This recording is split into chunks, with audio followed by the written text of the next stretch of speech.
Live right now. Welcome, Geekenders, to the number 5 Creators Month Hangout, the Global Geekend finale. And today we'll be talking about living as a creator. And my guests so far are Joel Watson and Joseph Knitt. Joel is an accomplished comic artist who's earning his living online, if I got it right. That's correct. And Joseph is a very new content creator on the web, especially on YouTube. Yes, very, very new. And we hope that Jack Conte will join us soon as well. So let's do. But before we start with the topic of the Hangout, I have to give a big thank you for everyone who donated so far to the Global Geekend. At this moment, we have raised $415 for UNICEF, which is really, really great. And also special thanks to Joseph, who's taking time out from his insane 21-hour vlogathon, where he's doing 21 vlogs in 21 hours at the moment to support the Global Geekend. So thank you for that as well, Joseph. You're welcome. In about 5 or 10 minutes, I'm going to shoot hour 13, so I need more caffeine. Okay. But let's get started with a bit of an introduction. So Joel, what kind of creator are you? Jack has joined us. Oh my God. Hello, Jack. Nice to see you. Can you hear us? We can't hear you. How about now? Yes. Perfect. All right, great. Sorry I'm late. No problem. We just started. I just thanked everyone who's contributing to our little UNICEF fundraiser, and just wanted to start with an introduction round. So you are just on time. Perfect. Great. If you also want this nice little bar in the lower third, on the left-hand side of your screen, there should be a Hangout toolbox. Okay, got it. Okay, so while you are sorting out the technical stuff, let's start with Joel. So Joel, tell us a bit about what kind of creator are you? What kind of stuff do you create? For the last 6 years or so, I've been making my living as an online comic artist. I draw my own comics, I write my own comics, I put them online, I give them away for free, and then my modestly sized audience supports me through merchandise and convention appearances and that sort of thing, and advertising and whatnot. But all of my content is essentially given away, and then a core group of very enthusiastic fans keep me alive and well and doing this. At least they have so far. I've been professionally unemployed for 6 years. Which is a great way of describing it. But you're not only doing comics. You're also creating podcasts, I've seen. I did a podcast for several years. It's been on a long-term hiatus for a little over a year now. But I did close to 100 episodes of a podcast, just sort of as another way to reach out to my readers and engage with them and have fun doing it. It was one of those things where I always wanted to do comics, and I thought I could never get into newspapers, and I always wanted to be on the radio, and I thought I could never get into that. And then, around 2007, everything changed, and I was no longer had to ask for permission to do either of those things. So just started doing both, and just sort of for my own amusement, and eventually it became my job, which was really strange. And I'm also a voice actor and a writer on a show called The Cyanide and Happiness Show with some friends of mine that make a very popular online comic called Cyanide and Happiness. And the shorts are airing now, and the show is going to debut hopefully early to mid next year. and it's sort of everything I've ever wanted to do, even as far back as I can remember. Impossible jobs, cartooning and quote unquote radio and voice acting and writing on a TV show, all things that were impossible a decade ago, unless you were extremely lucky. And then I was just sort of able to just start doing them, and no one can tell you no. you just gotta start and don't stop. Yeah. So thanks for that. So Jack, you're here with two hats on, so to speak. You are a creator, and you're also helping creators. So let's first talk about what kind of creator are you? I'm a music video creator.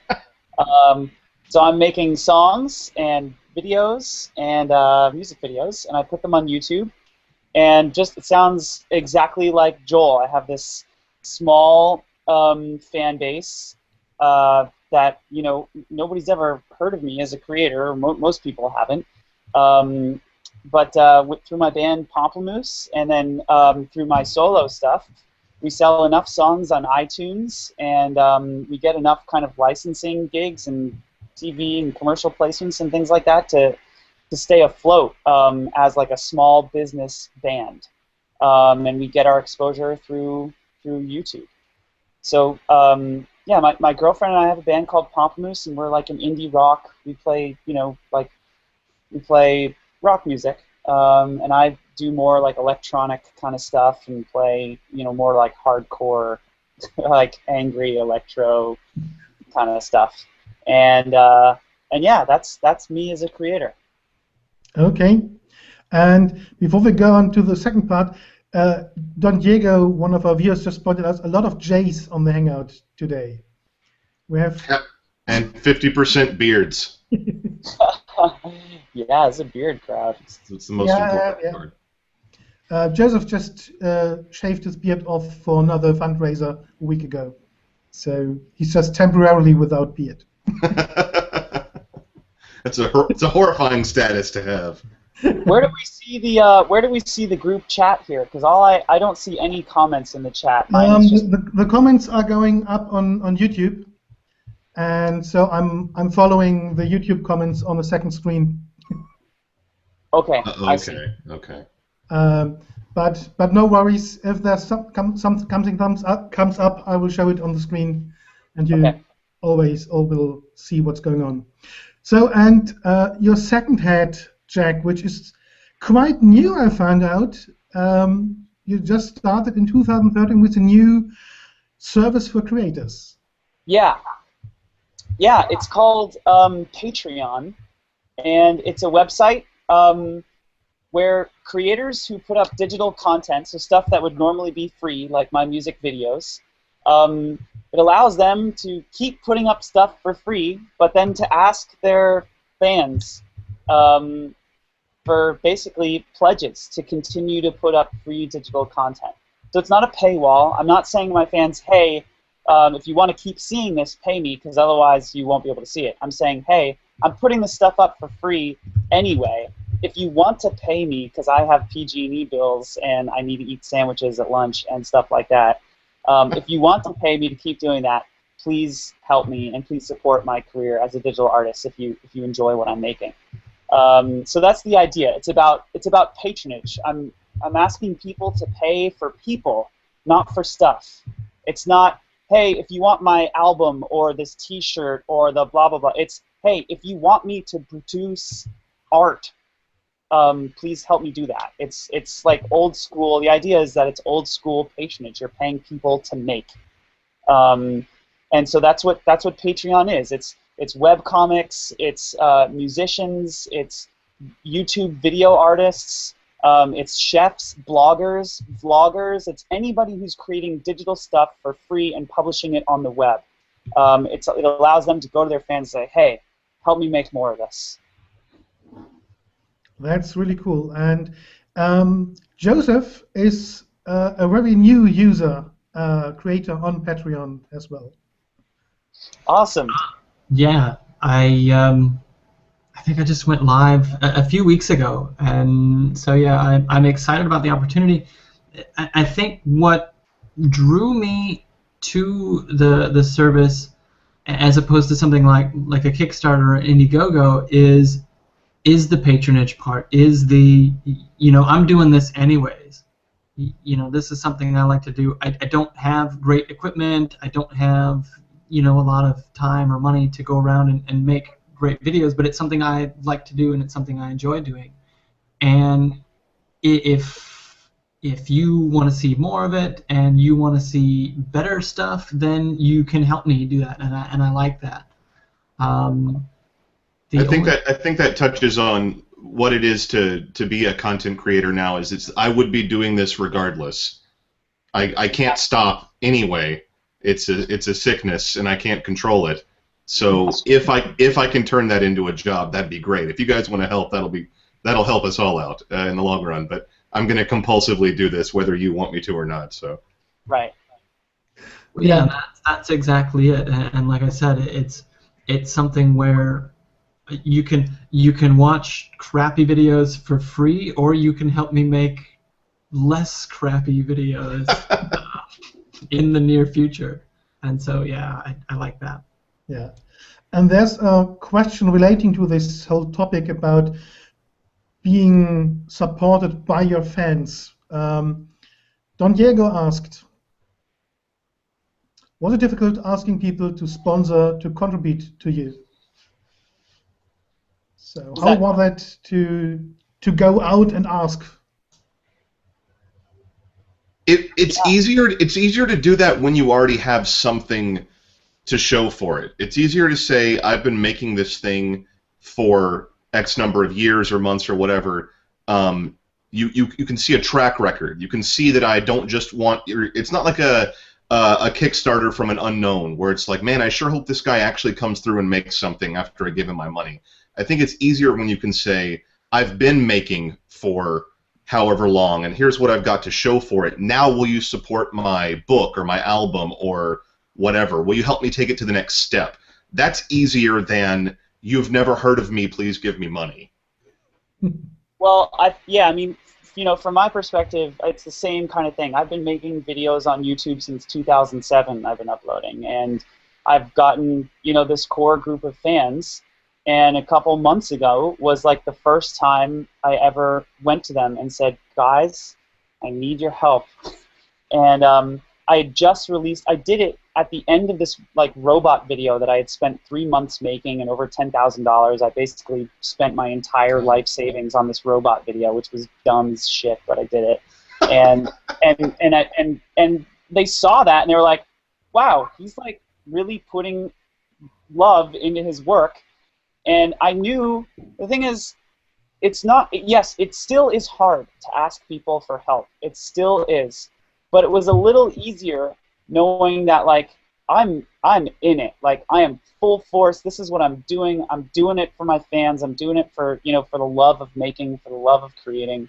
I think it's different if it's there's two different scenarios. If you're, making $300,000 a year, and you go to your fans and you ask for help, I think that's going to be a lot harder than a creator who's small business creator and just doing it, making a living, but needs help to keep doing it. That's a different kind of scenario. And then also, yeah, if no one's, if you don't have a lot of stuff out there in the first place and you don't have the track record, then asking for money, I think, is very difficult.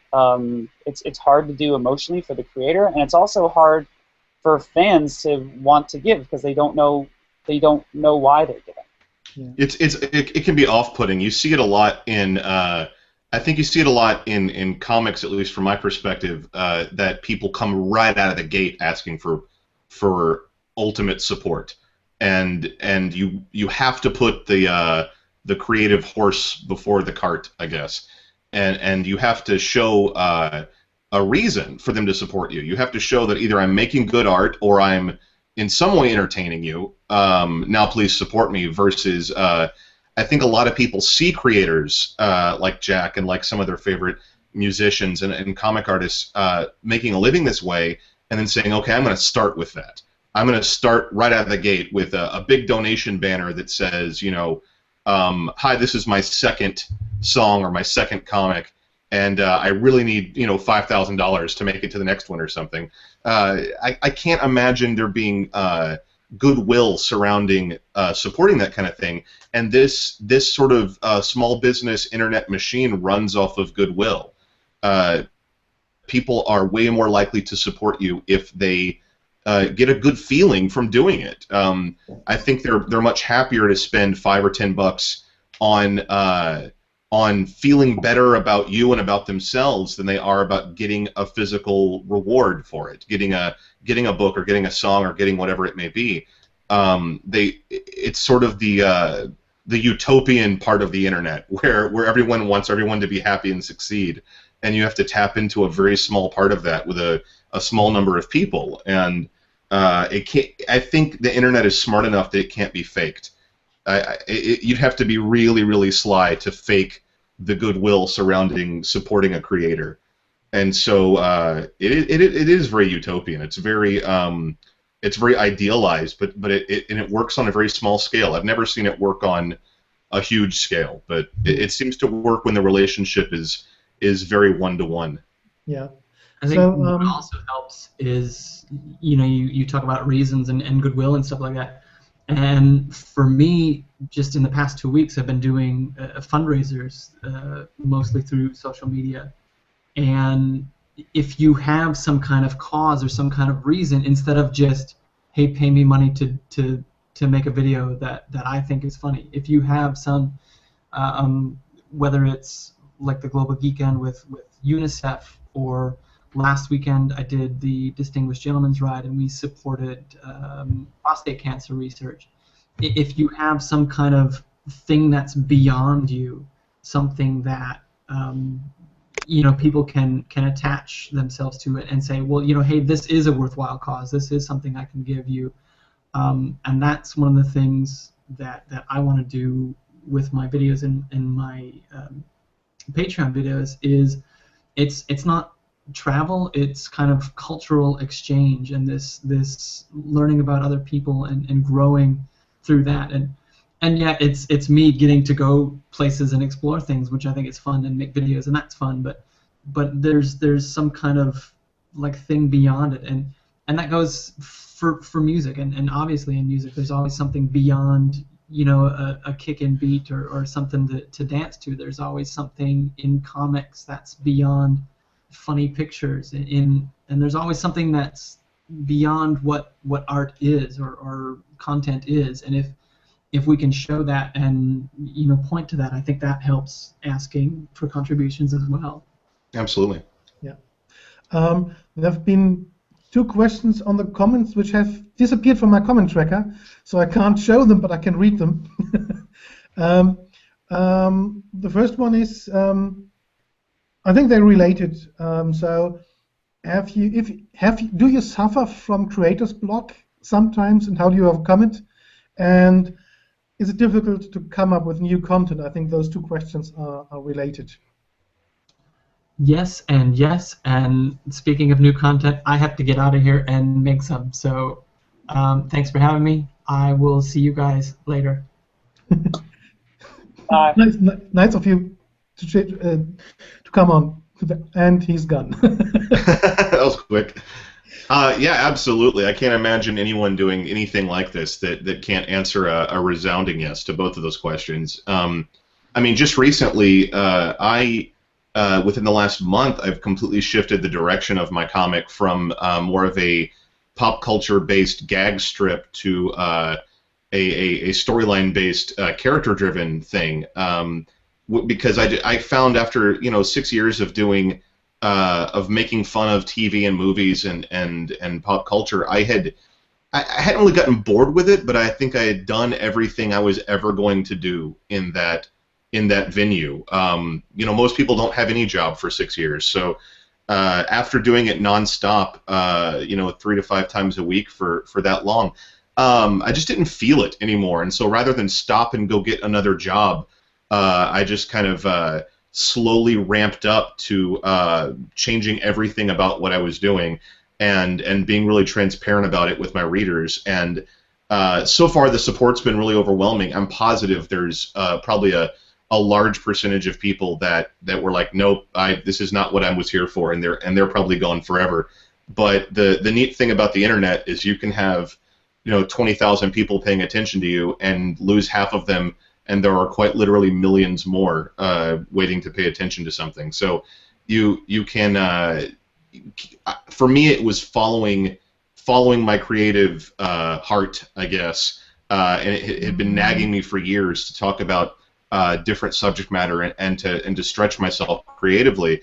And the readers that are going to stick around for that have been extremely supportive and encouraging. And so yeah, I mean, I got ultimately creatively blocked. I was just sort of done with everything I was doing and decided to go a completely different direction.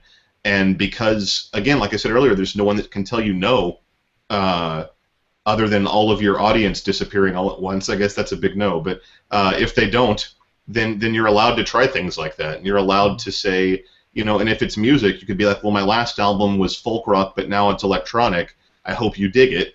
That's that. I think you're allowed to take bigger risks when you've already developed that one-to-one relationship, and they trust you. I think they trust you to say, well, you've led me in the right direction these ways so far. So if you're going to try something crazy, I'm at least on board. I'm more on board than I would be if I wasn't already somewhat invested in what you were creating before. Yeah. Just to comment on two things on that. The comic you put up yesterday and the last and the current one are really really personal, I think. Yeah. And I think that's really, really great and a good direction to go. And I think, thank you. I think your readers perhaps have grown with you. Yeah, that was sort of the point of it. It was like, I mean, my kid is 6 years old now, and when the comic started, she was, a few months old, and I am less interested in the things I used to be focused on. I don't watch. I used to be really obsessed with TV and pop culture and geek movies and stuff. And with a 6-year-old, you don't go to the movies that often, and you don't watch a ton of TV. And TV is not that great right now. When I started my comic, I was really into most of what was on TV, and now it's like all fairy tale shows, and so I'm just not super into it. And I found that I was beholden to comment on things that I didn't particularly care about anymore.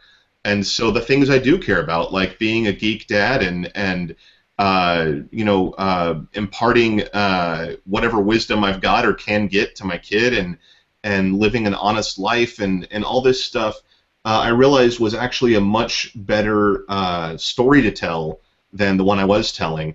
And I think I'm losing those people that just wanted the quick joke, in the middle of the day, and I'm gaining the people that, like you said, have grown with me. Maybe we were all in our, early to mid 20s when I started this, and now I'm reaching people that are in their mid 30s, like I am, and they have kids, and they've matured, and they've got financial problems, and I'm talking about that a lot in the comic, and I'm trying to be honest about how doing what you love isn't necessarily going to be the most financially lucrative thing you can possibly do, but the rewards come in other ways, and so I'm trying to sort of build up and spread that goodwill about making and creating and doing what you want to do while you've got a very limited time to do it. So doing that, I think I'm making a lot more honest art, and I'm more enthusiastic about it than I've ever been. Yeah.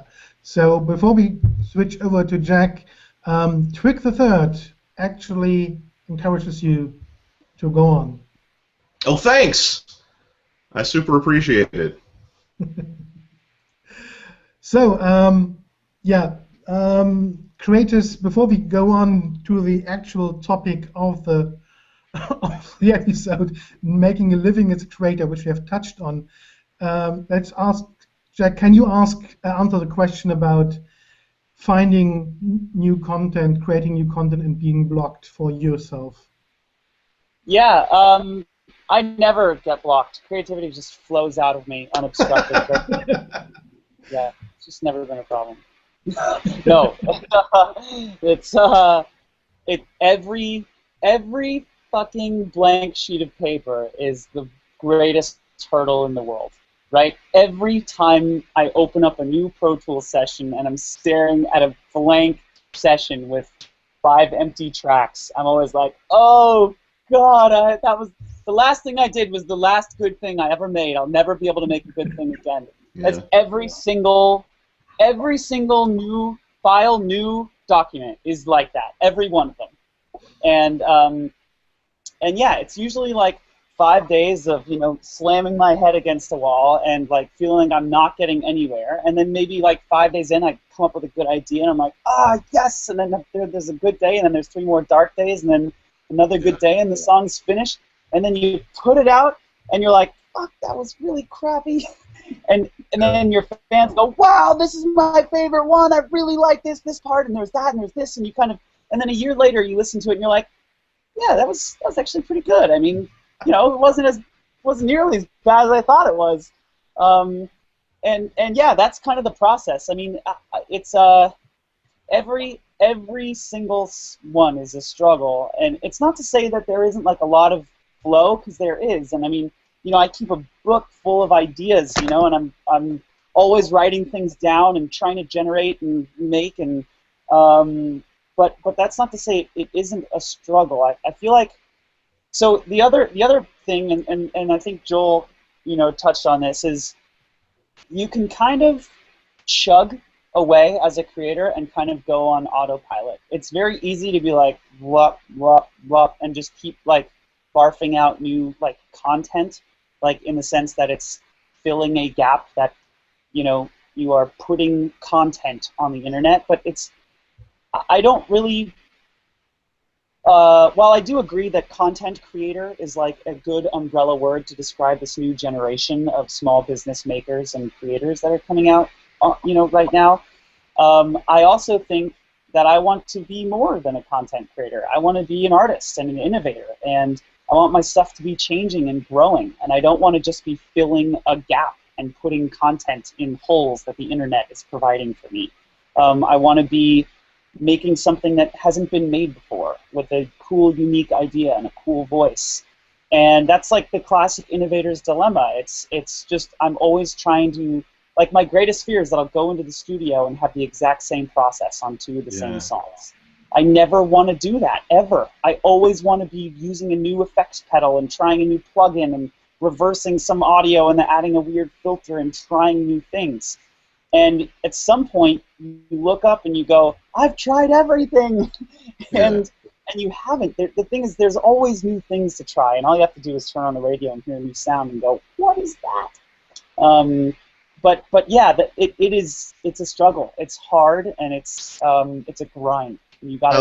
I love that you said the holes the internet is providing for you, because that's something that I've struggled with before, back in the days of like Dig and now with Reddit. It's very obvious what the mass internet audience wants. It's like you can just go. There is literally a list. I mean, and it's ranked by, you know, how important the internet thinks it is right now, and it's very. You can see, oh, if I go look at the top comics on Reddit right now, 7 of them are about coffee and 3 of them are about how your printer doesn't work. All right, I could do that. You know, it's like once you reach a core competency in your skill set, it's like, well, yeah, I could replicate that, and I think there is a almost a sort of a siren song of the internet, like, to do that, to go to the lowest common denominator and say, this is what they want. You know, they want comics about dogs, and they want songs about you know, dates or whatever. You know, it's like this is what they want. So I could do this. I could fill that hole. And I think a lot of people, I think especially early on, and I know I did, I tried. Dig was the big thing when I started in 2007, and I went, well, I did this comic, and it made the front page of Dig, and it crashed my server, and I had to get a new server, but 100,000 people looked at my site that day. So how could I cater to that audience? And you do that 3 or 4 times, and you're like, well, this is a soulless endeavor that I'm not really enjoying. And the thing you eventually realize is that audience isn't in there for the long haul either. The typical internet consumer that is just plowing through thousands of bits of content every day, they don't care where it comes from, they don't care who makes it, and they're certainly not going to support you. And you're so much better off making honest content that you love and then sharing that with 10,000 people versus finding 1 million people to look at it for 1 second and then move on. All the difference in the world. That's like finding your core audience who resonates with the stuff that you make. That's the stuff that comes from here. Finding that core group of people, if it's 10,000, guess what? That's enough to make a living. It's like, and that's better than finding the pop flash audience that's going to be gone in 5 years when the next prettiest thing comes along. Like, I really believe that, the audiences, they want to see some level of value, right? They want to see your values. They want you to tear open your chest and show them your core and what you believe and what you think is important. They want to know where you stand. And if you can consistently do that, and not kind of, it's funny, it's a new version of selling out. It's because selling out is it's not even making a lot of money now. I think selling out is kind of this sort of doing something that you don't necessarily believe in. I guess in that sense it's not really that new. But it's very tempting. But for not getting a check is what you're saying. Like you're doing something you don't believe in. Yeah. And you're also not getting paid a lot for it. So. And you're not getting paid. But see, to go on YouTube, right? It's the same kind of thing when you go on the front page of Reddit and you're like, okay, 3 dogs for computer printers out of ink, whatever. I go onto YouTube and it's like, okay, I see there's like this cover of the top iTunes song right now, and that cover of the top iTunes song. And that's not to say that I'm not going to do covers of top iTunes songs, but I don't want to do the kind of like there's this trend on YouTube of pretty girls and like gorgeous guys like singing soulfully into the camera and like playing an instrument, like a really beautiful panning shot over the keyboard, and these videos are getting millions of views, and they're actually really well done and really well produced. I'm not putting them down because I think for those people they're coming from their heart and that's what they believe in and it's working for them, which is why they're getting all those subscribers and views. But that's not what comes from my heart, and so I have to. It's tempting to do that, but first of all, I'm not pretty enough, and second of all, it's not what I really believe in. So I got to do something else. So anyway, I guess the whole point of that. Go ahead. Well, did you ever feel odd when it was your style getting aped in that way? Because like after video songs, that visual aesthetic was like the #1 aesthetic you saw on YouTube for like a couple of years after that. Yeah, and now it's kind of I actually didn't know you were sort of familiar with that history, but I based part of my business model off of you guys. I mean, so yeah. Oh wow. Wow, that's awesome. Wow, that's amazing to hear. Well, it was a little bit weird to see what we were doing, but sort of done with better cameras and just better better recording and better sets and more money and more just cleaner and poppier and punchier and brighter, more saturated. The colors were pretty. It looked like MTV. It was weird to see that happening. There we go. There's my pamplemousse. It's weird to see that, but the internet's like that. It's derivative and recycling and reusing ideas and making them better, and I think that's what's great about it. Does it make you want to change your style when you see your style become the norm? Yeah, absolutely. I don't want to do that anymore. We're not putting up video songs anymore. Yeah. It's why would I do something that the internet has seen 5 years ago? It's like when I first started, it was video game comics were the thing, and I was still playing video games in 2007. I wasn't playing video games anymore in 2008. I couldn't afford them, and I couldn't afford the attention with my child. And so like I found that every time I made a video game comic, I felt like I was lying, because I was like, everyone seems to be saying this game is popular and they're having this problem with it, and so I'm understanding through osmosis that this is a thing right now. So I'll make a comic about something I don't really know anything about, and then I realized I was just doing that. I was like, no, I'm seeing what's popular and I'm trying to move that direction. And you even feel kind of shitty when you're done. And I gave myself like a moratorium on things I don't know. Like, yeah. If I'm not playing video games, I'm not going to talk about it. If I haven't seen this movie, not going to talk about it. And then I've sort of gone the exact opposite direction now, where I'm talking about my life now. So it's only things that I'm intimately familiar with and have extremely passionate feelings about. And I think it took me, 6 or 7 years to get there. But the honesty is the thing that lasts, and it's the thing that is the hardest to fake. So, yep. And it's what resonates ultimately. It's what resonates. Yeah. It's what drives the true fans who really.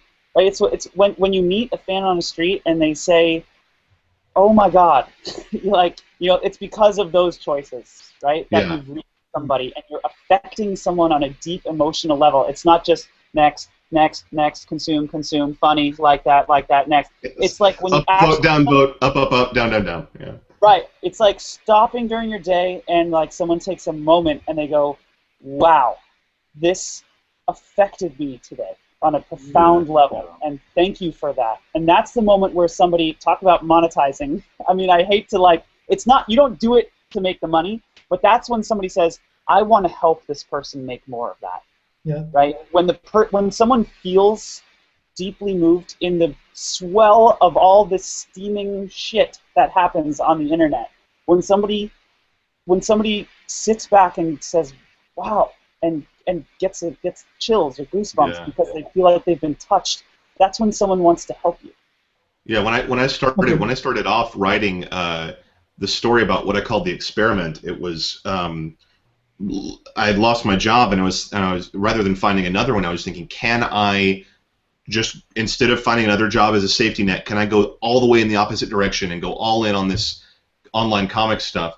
And so I basically wrote this kind of like manifesto of like what I was trying to accomplish, and the support I got wasn't only because people thought the comics I was making were so funny.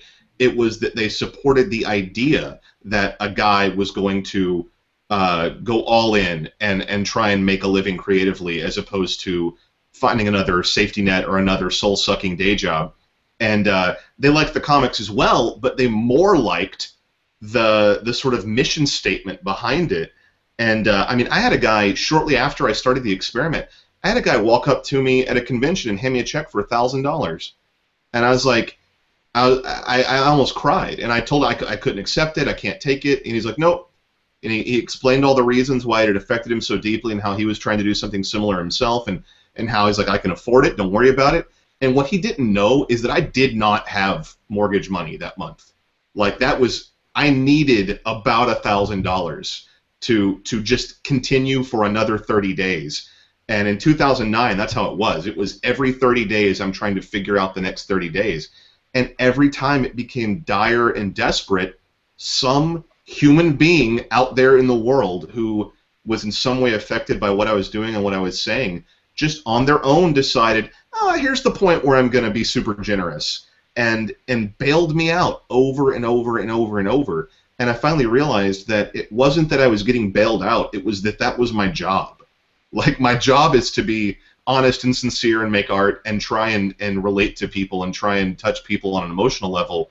And then when they feel it's right, they support me. And by some sort of law of multipliers, eventually I'm not so as worried about the next 30 days. Maybe I'm thinking 90 days down the road, or maybe 6 months. But like, I finally realized that the product, like you said, I hate to say monetization, but like, the product I was pushing was my experiences and my endeavors to have an honest creative lifestyle, and there were people willing to by it, by supporting it. They were by keeping me going, and it became this weird symbiotic relationship where I needed them, and they in some way felt like they needed me to keep doing it or to not stop, you know. And it's just phenomenal. It's something I never would have expected. Mm. You guys are great. I don't have any questions because you answer them all, just talking between yourself. But to sum it up to this point, so it's about being authentic or becoming authentic during the process, building a relationship, building trust, and caring for your audience. Yeah, and doing your best not to betray the authenticity and the trust whenever possible. Even if you screw up, own up to it.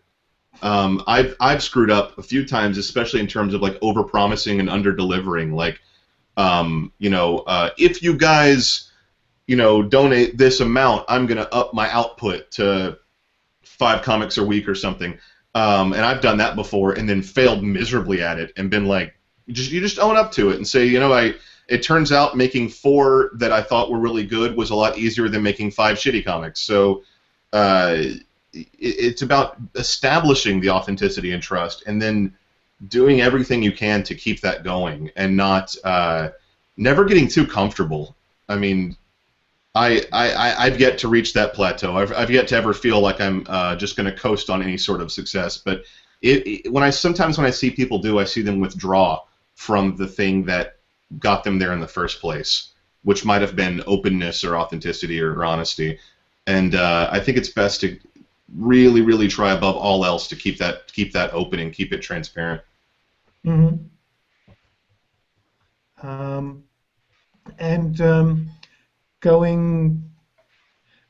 So there were two questions. Sorry, the comment tracker is acting up. I can't put the comments on the screen anymore, but I can read them off the internet. But there were 2 questions going in the direction: if I'm just starting out, how do I do the first steps as a creator and in building my audience? So both aspects of making a living as a creator. I have a couple of things to say about that. One is the first step is not making money, and that's kind of what Joel was saying earlier. I think the first step is building an audience, which is different than making money, and it's like across the board. You see that phenomenon in all kinds of media. The first stage is not about making money. In a startup company, you often have a free product at first. Like Instagram didn't make any money, right? They didn't even have a business model. They didn't even know how they were going to make money. Even my company, Patreon, is really not making money right now. We're losing money. All startups, that's why startups get capital, because they lose money at first. So the first step is, I think, not about making money. It's about building an audience. It's about reaching people and saying something that matters and finding your own voice, right? That's the daunting part, I think, is here, like Joel and I are here saying, like, you got to be true to yourself. And I'm sure there are people out there going like, but I don't know what I value. I don't know who I am. But see, I remember going through that, like when I was 20, 21, and I was like, wanting to make music. I knew I wanted, but I didn't know what I wanted to say, and I didn't know if I wanted to say it.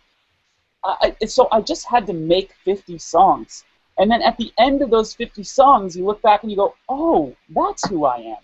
That's what I sound like. That's my voice." And then you take that and you refine it, and you sharpen it up, and you keep going on that. But you can't come out of. I mean, at least I don't know. For me, I did not come out of the gate swinging. I was lost. I didn't know what I sounded like. I didn't know what I wanted to say. I didn't know if I wanted to do John Mayer's smooth, kind of easy to listen to in the background of the cafe. Thank you for not doing that, by the way. I didn't know if I wanted to do 9 Inch Nails screamo, I'm fucking pissed at the world and blah blah blah. I didn't know what I wanted to sound like and make and I had to just make a bunch of stuff. And then at the end of that, you go, okay, I'm starting to sort of get a sense of what I sound like. And guess what? You never sort of do it. It's always kind of, at least for me, I'm always meandering through. I'm still finding out things about myself and what I want to say and what I sound like. And I have a more solid idea now, but like I don't feel like, boom, I got it. Like I'm in the can. I know exactly where I stand. I don't feel like that. I'm always trying to grow and change. And if you do feel like that as a creator, you're probably super wrong. Yeah. Like if you're ever so confident that I'm absolutely doing the right thing, this is the best work I'll ever do, you're probably unfathomably wrong at that point. So just be prepared for despair if that's how you feel. It's true. Comics is the same way. Every comic panel I do at a convention, someone always asks, I want to make a comic. How do I get started? And I'm like, you just said it. Make a comic, then make another one, then make 100 more, and then throw them away because they're terrible and don't ever show them to anybody, and then make 100 more, and then keep doing that, and then do that for 5 years, and then do that for 10 years, and that is how you do it. You start now. You start tonight. With whatever you have. Yeah, I'm like, like people will stand up holding notebooks to their chest, and I'm like, take that notebook and take a pen and leave this room and go make a comic. That's how you get started.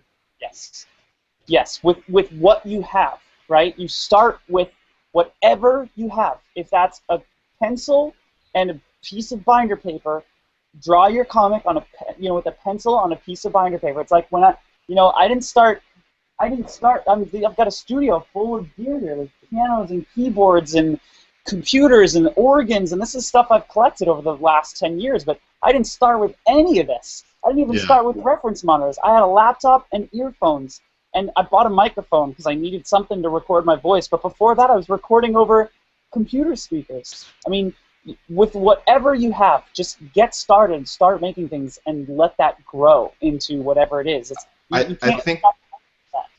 think the fact that people see the creators they admire using certain tools makes them think I have to acquire those tools before I can move on, and it couldn't be further from the truth, because the other thing is those tools, the creator you admire didn't start with those. Like I can show you here. I draw on this monitor, and this monitor it's a Wacom Cintiq. You draw directly on it, and it cost about $2,000.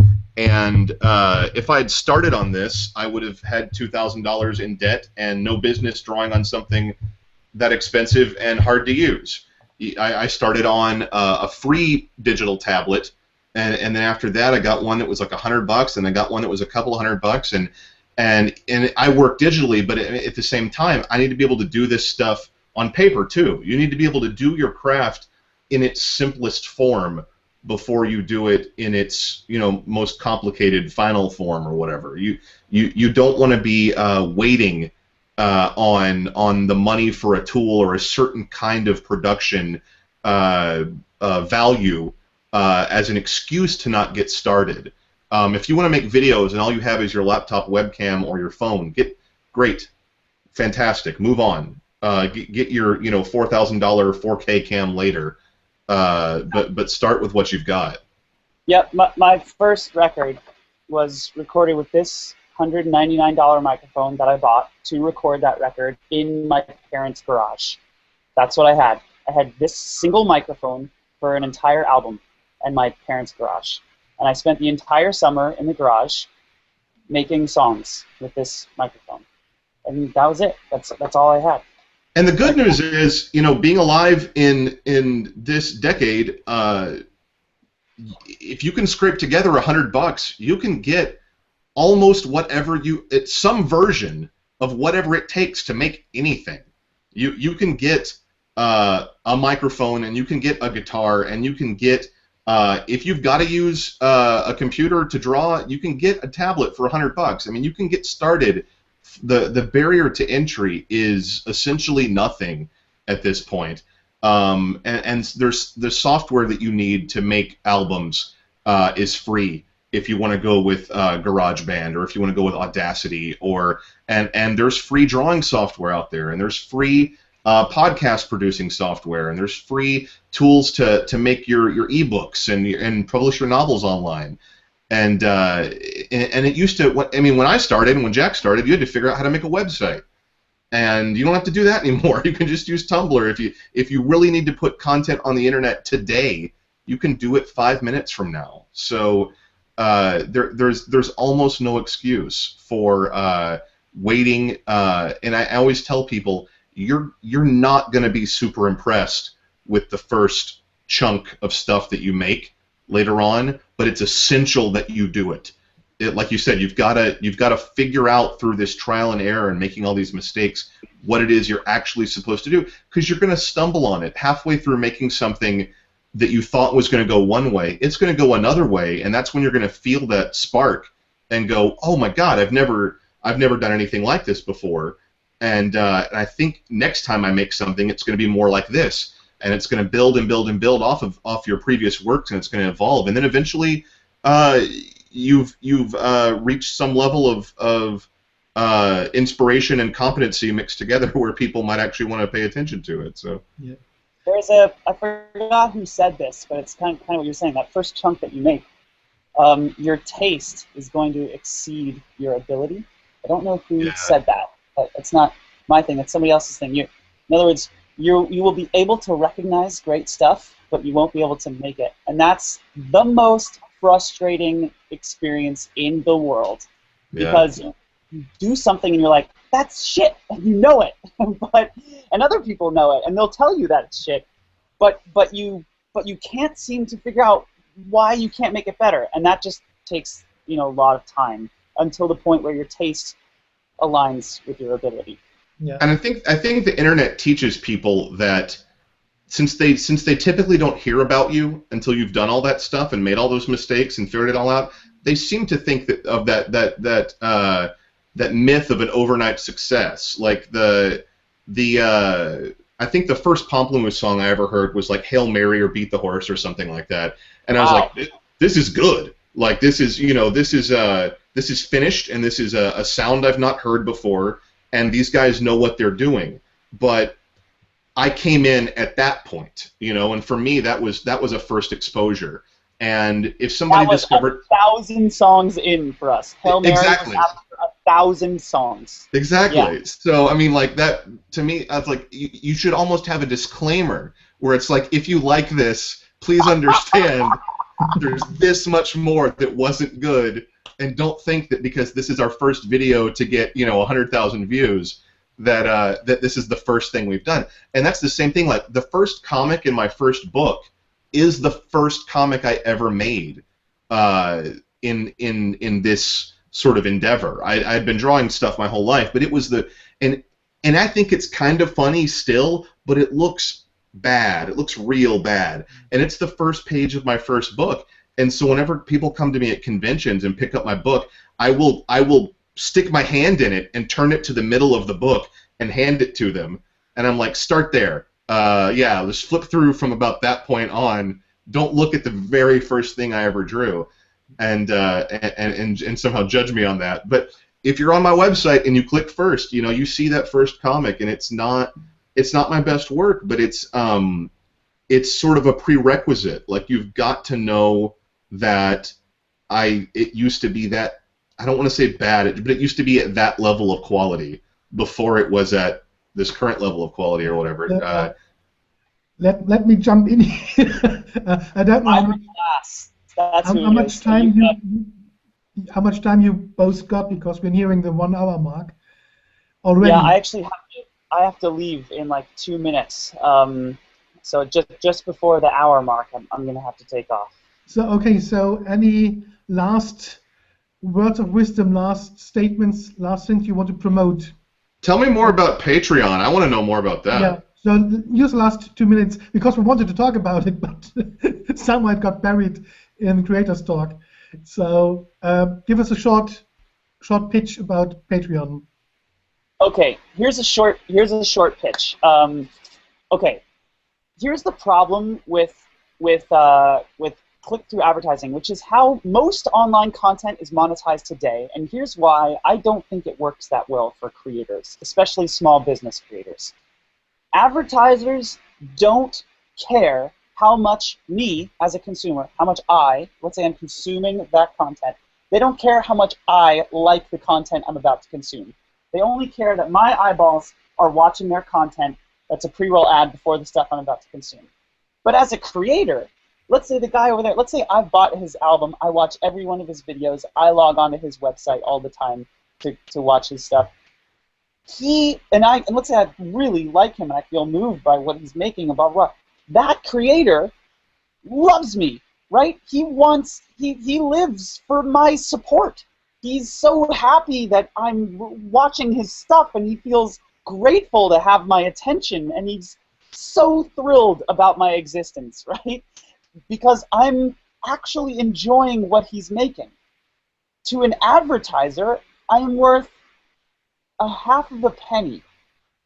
That's what, right? I'm worth 1/1000th of a CPM. A CPM is a cost per mille. That's how advertisers sell their advertising. Cost per 1,000 impressions. They call it an impression. So if there's a pre-roll ad before this YouTube video, then you count as 1/1000th of a CPM, which is about a half a penny to an advertiser. But to the creator, I'm worth everything. I'm worth hundreds of dollars, right? I've spent hundreds of dollars on that creator over the lifetime. So I'm paying equivalently. I'm paying half a penny to watch that creator's work. I'm giving them half a penny when really I want to be giving way more. And so online advertising just doesn't quite add up right. So the idea is let people pay what they want to pay for enjoying the stuff that they enjoy, right? I've had a feeling. I was watching a YouTube video once, and I just was so taken, and I actually started crying. It was so moving and so real, and this guy was being so honest with me, and I just wanted him to make more. If there was a button under his video that was like, pay this guy $1,000, in that moment, I would have clicked the button. I would have done it because he was so moving and important, and this video was so real, and I just wanted to let him know that I cared. And that he wasn't alone, and that I understood what he was saying. I get you. I wanted to say that, and I wanted to pay him to make more like that. And Patreon is kind of the validation of that experience. It's a way to let creators know you're not alone. I get you. I get what you're saying. It moves me. I feel what you're feeling. I'm having the same. I connect with what you're making. I want you to make more. It's about that real human social experience that we have when we enjoy something that a creative person makes. And Patreon is a way to validate that and to help creators make more money, to help them continue to pay for their lives and their mortgages and their supplies and whatever it is that they're doing, right? It's about helping people, and for the patrons, it's about that extra level of engagement, because it's not Twitter, it's not Facebook. You don't have 50,000 followers or 100,000 Twitter blah blah blahs. You have 1,000 patrons or 200 patrons, right? Or 50 patrons, and you can engage with that community, and really the creator can say, thank you guys, thank you. It's an opportunity to be intimate and real. So I'm really excited about Patreon. It's been an amazing thing so far, and yeah, we've been around for about 5 months, and we're growing, and we raised some money, and it's happening. I'm spending all my time there. I'm not getting to make much content anymore. I really want to, and so I'm trying to do both. But it's such an exciting thing to be a part of. I'll be putting the links to both your creative stuff and to Patreon down in the description, so that people can find you and learn more. So I think you have to go more or less right now. I do, yeah. So, thank you so much for being here. It was very, very interesting and very inspiring. Yeah, thank you. And Joel, it was great to meet you. And you too, man. Yeah, thank you so much. This was really, really wonderful. Oh, have a great day, and perhaps can stay in touch. Bye. Great. Okay. Thank you, everybody. Thanks. Bye. So, whew, that was a whirlwind at the end. So let's. I try to keep them those hangouts about 1 hour, 1 hour 15, if I can. Sure.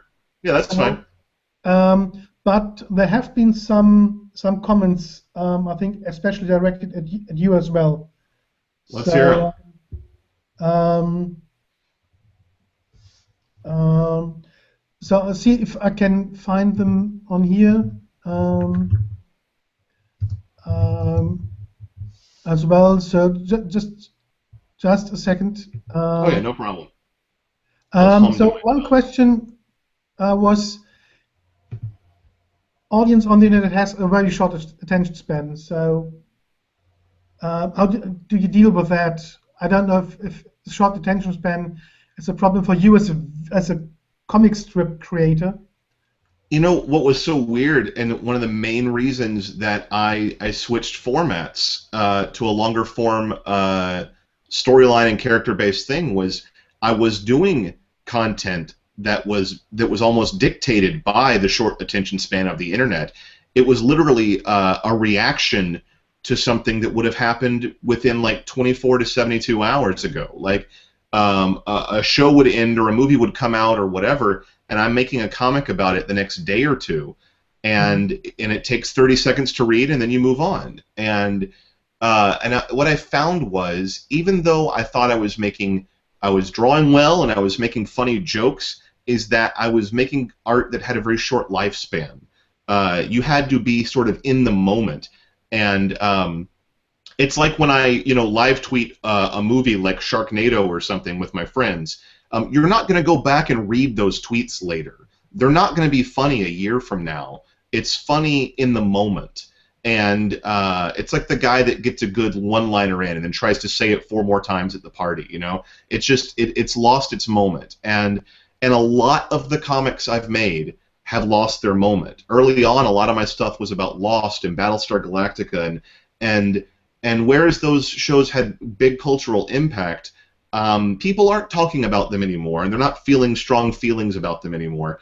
And newer fans are yet to even discover them. So I was realizing that I was making art that was dependent on prerequisite knowledge of other stuff. And then I would do conventions with my friends that were doing character-based stuff and longer form stuff, and I was seeing their fans and the way they interacted with them in terms of, I love what you did with this character, I loved this storyline, I loved how things worked out for this guy. And I was like, oh, I see, you're making content that's going to last forever because it's universal, and you're talking about people and the things that people can relate to. So my goal with what I'm doing now is to make content that touches on both of those things. I still want to cater to the niche audience of kind of the obsessive geek fan, but do that through relating through these sort of universal truths about what just being a person and my experiences in terms of trying to make a living through creative endeavors, and mash all that in together into something that if my daughter reads it in 10 years will make sense, as opposed to my comics about Lost, which will make no sense to her. And again, I'm not ashamed that I made that stuff, and I don't regret it. But I consider it a closed book. I consider it a closed chapter in my career where I did everything I can do in that arena, and the stuff that I want to do now is going to be very different, and it's an effort to stay honest. It's an effort to stay focused on the right thing, and to still cater to hopefully a very small and personal audience, but for different reasons, I guess. And so yeah, I mean that's kind of the whole thing. Yeah. So I think this is from a fan. Oddly enough, David Willis is one of the guys. He makes a comic called Dumbing of Age at dumbingofage.com, and he was one of the major inspirations for why I switched to this different format of comics, because he was the guy that I was doing all the conventions with, and I was starting to. You hate to compare yourself to other people's work, especially when you're doing something similar. but he had gone through the exact same thing a couple of years earlier, and it was a conversation between us that made him shift from making sort of a pop culture focused comic to a longer form story comic because of the same reasons I was saying. Because you as you get older, you have less time and less money to spend on your hobbies, and you start to think about parenthood and legacy and all those great things that come with mortality. And for some reason, even though we were having the conversation, he was the one that decided to act on it, and I was the one that decided to sit around for 2 or 3 years, not seeing how it related to me as well. And then it was sort of a slow realization that conversation we had was about both of us, that we were both going through the exact same thing, and my reaction was just a little bit delayed in that I was making art with a lifespan. I was making art that in 10 years would only be worth nostalgia. Like, oh, I remember that movie, I remember that show, I remember when the writer's strike happened in 2008, and what I wanted to make was stuff that was less about nostalgia and more about being relatable at any time that you might pick it up in your life, and particularly relatable to people that were roughly the same age as me and going through similar experiences. But yeah, David's sort of example was one of the major things that led me to do this. Yeah, and there's some encouragement as well in the comments for your new direction. Let's see. I'm 37. I hear you. I wasn't sure what to make of the comics' new direction, but I can appreciate the change and look forward to seeing where you're headed. I hope so. I knew going into that I was going to alienate some people that were really only interested or invested in the kind of comedy that I was doing before, and probably didn't have any real interest in a more heartfelt direction.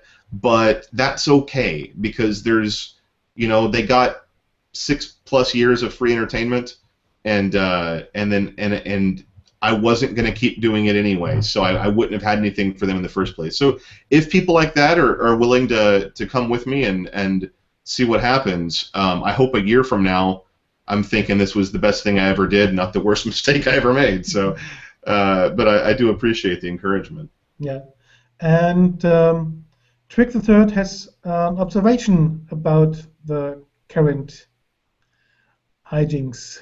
Let's see. The new Hijinks Ensue feels very much like a visual counterpart to what you discussed about the experiment and on the podcast. Exactly. Yeah.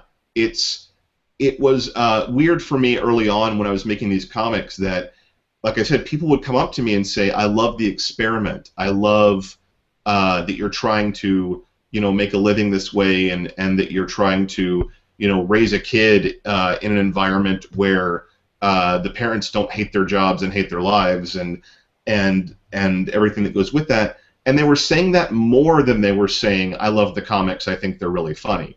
And so really early on, I was realizing that was the thing that was resonating more with people, but I didn't know what to do about that. I thought I wasn't good enough to do a story, and I wasn't good enough to, or that the story I had to tell wasn't interesting enough. And my friend Josh Kagan, who is a writer, a screenwriter, told me we were getting drunk one night in a hotel lobby, and asked me why I wasn't telling my story. And I was like, "What are you talking about?" And he's like, "Well, you have this angle on life that a lot of people don't experience and would be interested in knowing more about, and that's your story. That's your narrative, is that you can, some people can lose their day job and take that leap, and that there's ups and downs, and there's drama, and there's rewards, and there's funny stuff, and he's like, that's the story you need to be telling. That's the stuff you care about." And luckily, I remembered that he said that the next morning, and I went home and started planning between my convention experiences with David Willis and that conversation with Josh. I realized that I was already headed that direction. I just didn't know it.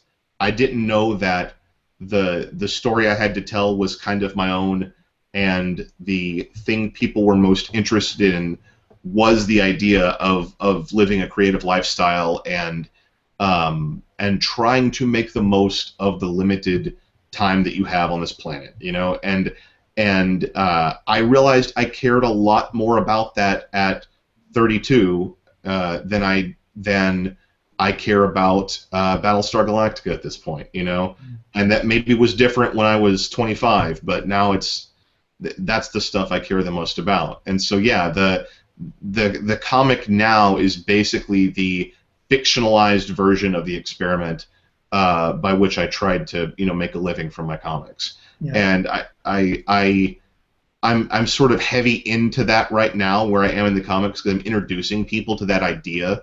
And as I have established that, I'll move more into, you know, more comedy and more just general life stuff. But I want to establish that groundwork that this is a guy that's taking a big risk, and it kind of works and kind of doesn't, and there's a lot of you know, uncertainty that comes with this, but there's a lot of rewards that's really hard to explain unless you live through them. And so I'm trying to relate that to people, that and the most rewarding thing that has ever happened because of this, because of my career, is I've had probably a dozen people, maybe up to 20, over the last 6 years tell me, I read about this and I changed my life. I stopped doing the thing that I hate and I started doing what I loved. And I don't make any money now, and I'm super happy, you know. And that's like I said, there've been at least a dozen people that have told me I opened a bakery, or I started an Etsy store, or I started a comic, or I started doing art full time, or you know, one of my friends is a nurse by day and an artist by night, and after reading about my story has started becoming, you know, an artist by day as well, and just transitioning. And I think there's a point, you hit your mid-30s and you go, oh right, I'm gonna die. Like I should probably make the best of the time that I've got. I should probably be happy more often than not. I should probably work to make myself and my family's lives happier and better, rather than to make some other person or some corporate faceless entity more wealthy, because none of that is permanent. Nothing is permanent, and I've only got this one set of experiences and this handful of years with which to have a good life. And so if that means, you know, switching to generic soda and canceling cable, then you know, then that's worth it. And even, like I said, even if it's just, you know, 15, 20 people that have told me that it inspired them to do that, I gotta think that makes the world a slightly better place, because it'll ripple. They'll affect other people's lives. They'll affect their families' lives and their kids' lives and their friends. And if they go a route that requires an audience, then maybe someone in their audience will feel the same way. Mm-hmm. And I feel like it's the right way to live. And I'm not saying you have to be a creative and live. I'm saying that you just need to be as happy as possible.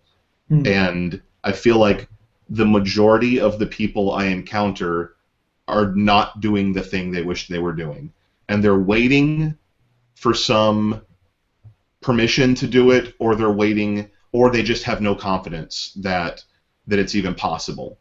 And part of me feels like, well, you know, we wouldn't have a society if everybody was fulfilled, because, you know, somebody has to do the crappy jobs. But I'd rather see what happens if everyone didn't, and see, you know, how close can we get to Star Trek by everyone doing the job they want to do and living the life they want to live, and being super fulfilled while doing it. Yeah, I can relate. I turned 42 today, and well, happy birthday! Thanks. And perhaps not having kids, it took me a bit longer to realize all this stuff, but I can definitely relate to what you're saying. I want to have one last question, which Sure. are the comments, and then we'll wrap up. I had 2 questions on my own, but well, let's see how fast we can get through them. I'll try and be succinct. Okay, just a quick one. who are some creators who inspire you? Early on, oddly enough, Jack was one of the guys whose example I was following because, like you said, we both started in 2007, and I was starting to realize through Pomplamoose and through Jonathan Colton and a few other guys that there was a parallel between an independent musician trying to make a living and an independent comic artist. Even though our products were different, you could apply everything they were doing to what I was trying to do. And so I was thinking, okay, so they're able to, write and record and make content and then get supported by this small, very enthusiastic group of people, exchange music for comics, and that's exactly what I'm doing. So I applied a lot of those lessons by paying really, really close attention to guys like that, and then trying to replicate those methods in my own life, and then more recently, like I said, my friend David Willis, I was really inspired by the way he was able to make a legitimate, dramatic, and comedic fiction out of webcomics. That somehow I had this mental block that webcomics were silly fun times for jokes, and no one would ever take them seriously. Even if 20,000 people were paying attention to me, I still didn't feel like it was anything to take all that seriously. And I didn't consider it to be a place where you could really have an ongoing story, and then somewhere it just clicked, like, oh right, like what's the difference in the medium? It's TV, it's movies, it's comics. It's all about characters that people can relate to and experiences that they can share. And so that for him was just kind of eye-opening, paying attention to him and having a very, very delayed reaction on something that should have been very easy for me to get early on, but I don't know why. I had a mental block there. And then a really, really big influence has been my friend Will Wheaton, who is an actor and writer and comedian, and being friends with him for the last 3 or 4 years has been extremely eye-opening in so many ways in terms of finding your passion, making that your job, living an honest life, being open and being vulnerable with your audience, and not being afraid to share the parts of you that you might never want to share with anybody.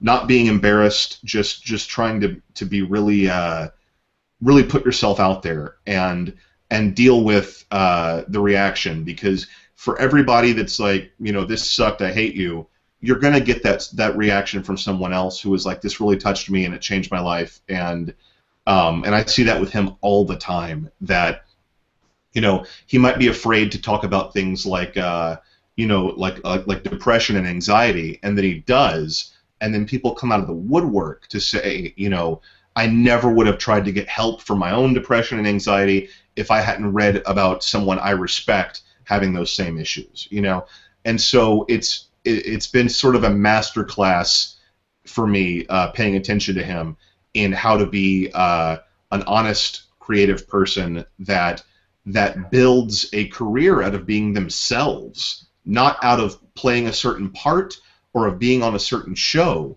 but of just literally being, like, Will is in the business of being Will Wheaton.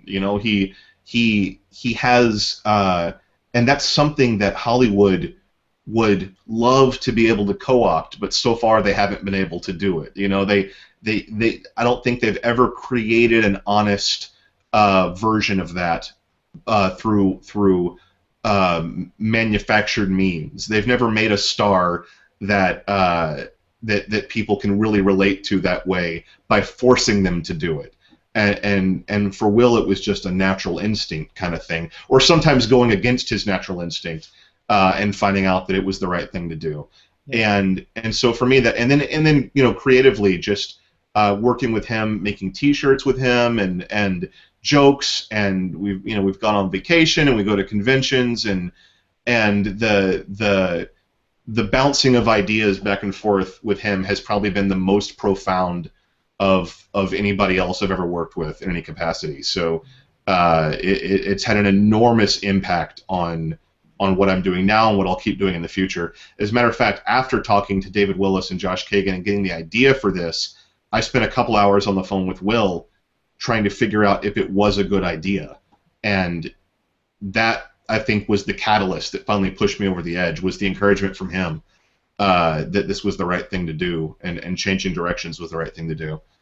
So yeah, I would say it's very gratifying to me that my biggest influences in many cases are some of my friends, because I think it means I've chosen good friends, and that you know that's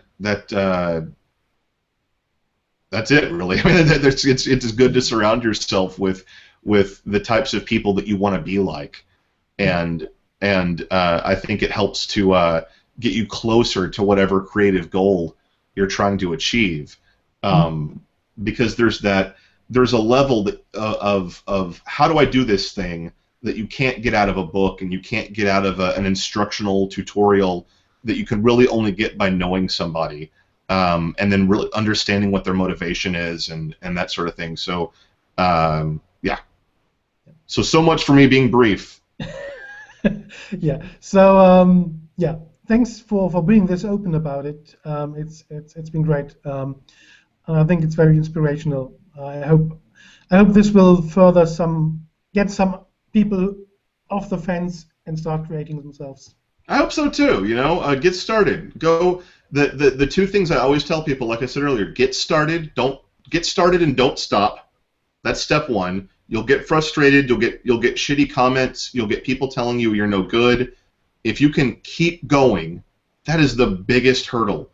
If you can say that I didn't stop for a year, you're well on your way to another level. And then surround yourself with the people that are doing the thing that you want to do. Whether that's an online community or that means going somewhere in person, be around the other creatives. If you're a musician, get involved with other musicians. If you're an artist, go to conventions and meet other artists. If you're or go to a local drawing club. Do what you have to do to not be stuck in your own head all the time with all your own demons telling you that you're not good enough. Go learn. And with that, you answered actually the two questions I had. Excellent. about location and finding your tribe. So you answered that. That's the best way to put it. Find your tribe. Absolutely. You need to the every good, and I don't mean like some, I mean every good thing that has ever happened to me in my creative career has been because of one of my friends saying, we're going to make this thing, do you want to be a part of it? We're going to go to this convention, do you want to be at our table? We're going to make a TV show, do you want to be one of the writers? You know, and we're going to, you know, I'm doing a podcast, do you want to be on it? You know, everything I've ever done where I thought, I can't believe that happened to me, has been because I was legitimately already friends with another creative person who might be in a different area than I'm in, or might even be in a station well above mine. You know, like one of my good friends is a screenwriter, Amy Berg, who was the executive producer of Eureka, and she's writing movies, and she made also one of my favorite shows, Leverage. She was a writer on, and we've got projects in the works that, I mean, I was going to say, I was trying to think of one I can talk about, but it was like that most recently, she had me design the logo for her production company, and you can see that on her Facebook page.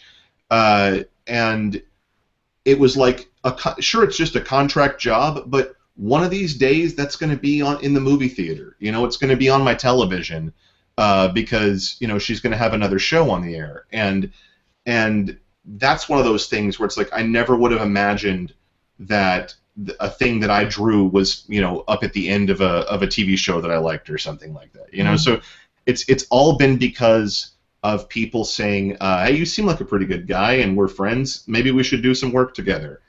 And that, which brings me to the very last piece of advice that I give new creatives is be as kind as possible. Try your very, very best not to be a dick to anybody, that, well, anybody, but especially anybody that you may want to work with in the future. Don't gossip and don't spread rumors and don't try and tear people down. Try and lift everyone up with you, and because you're eventually, hopefully, going to be in a position where you are the one that can lift other people up. You want to be brought along for the ride. Well, one day you might be the one that's bringing people along for the ride.